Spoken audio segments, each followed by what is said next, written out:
ব্রেকফাস্টের জন্য এক ফোঁটাও তেল অথবা আটা ময়দা ছাড়া এরকম একটা স্যান্ডউইচ বানিয়েছিলাম। চলুন দেখে নিই কি করে বানাতে হয়। প্রথমে একটা মিক্সার জারে ১ কাপ সুজি নিয়ে সুজিটাকে মিহি করে গুঁড়ো করে নিয়ে তার মধ্যে ১/২ কাপ টক দই, অল্প একটু জল, ওই ১/২ কাপ মতোই জল দিয়েছি। দিয়ে ভালো করে ব্লেন্ড করে এর মধ্যে নুন দিয়ে ভালো করে মিশিয়ে ব্যাটারটাকে ১০ মিনিট রেখে দিয়েছিলাম। স্যান্ডউইচের পুর বানানোর জন্য গ্রেট করা পনির, গাজর, আদা, পেঁয়াজ, তার সাথে একটু ক্যাপসিকাম এবং ধনেপাতা কুচি নিয়েছি। স্বাদ অনুযায়ী নুন, একটু রেড চিলি ফ্লেক্স, একটু ভাজা মসলা গুঁড়ো দিয়ে দেবো এর মধ্যে। রেড চিলি ফ্লেক্স এর পরিবর্তে কাঁচা লঙ্কা কুচিও দিতে পারেন। সমস্ত কিছু একসাথে ভালো করে মিশিয়ে নিলেই স্যান্ডউইচের পুর কিন্তু এখানে একদম রেডি। এবার যে ব্যাটারটা তৈরি করেছিলাম সেই ব্যাটারটা অর্ধেকটা পরিমাণে একটা বাটিতে নিয়ে তার মধ্যে 1/2 টিস্পুন ইনো ফ্রুট সল্ট অথবা বেকিং সোডা দিয়ে ভালো করে মিশিয়ে নিয়ে একটা তেল মাখানো কেক টিন বা টিফিন বক্সের বাটির মধ্যে ব্যাটারটা ঢেলে এটাকে আমার Agaro রিজেন্সির মাল্টিকুক electric kettle with স্টিমারে steam করব। তো কেটেলের মধ্যে পর্যাপ্ত পরিমাণে জল দিয়ে দিয়েছি।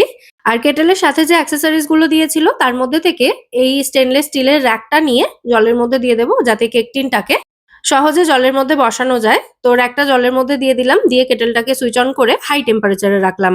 দুটো টেম্পারেচার কন্ট্রোল থাকে এই কেটেলটাতে। তো হাই টেম্পারেচারে রেখে জলটা ফুটতে শুরু করলে কেক টিনটা বা ওই সুজির ব্যাটারের বাটিটা জলের মধ্যে বসিয়ে লো টেম্পারেচারে এটাকে ৩ থেকে ৪ মিনিট মতো স্টিম করেছি।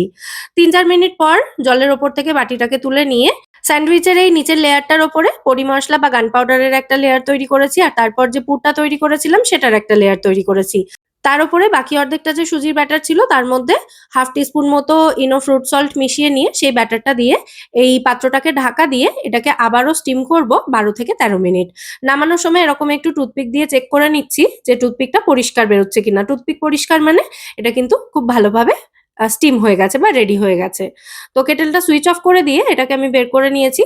তারপর হালকা একটু ঠান্ডা হলে এই বাটিটা থেকে স্যান্ডউইচটা আমি বের করে নিচ্ছি। সাইডগুলো প্রথমে একটা ছুরির সাহায্যে স্ক্র্যাচ করে হাতের মধ্যে উল্টে দিয়েছি, তাতেই কিন্তু এটা খুব সহজে বেরিয়ে এসেছে। ওপরের লেয়ারটা আমার একটু মোটা মনে হচ্ছিল, সেইজন্য ওটাকে ২ টো লেয়ারে করে নিয়ে মানে মাঝখান থেকে কেটে নিয়ে মাঝে গান পাউডার অথবা টমেটো সসের একটা লেয়ার তৈরি করে দিতে পারেন। তারপর ওপরের লেয়ারটা আবারও রেখে এটাকে ৪ টুকরো করে এভাবে কেটে সার্ভ করেছি দারুণ সুস্বাদু সুজির ইডলি স্যান্ডউইচ। কেমন লাগলো রেসিপিটা অবশ্যই কমেন্টে জানাবেন। ভালো লাগলে প্লিজ একটা লাইক এবং শেয়ার করে দেবেন। সবাই খুব ভালো থাকবেন। আজকের মতো টাটা।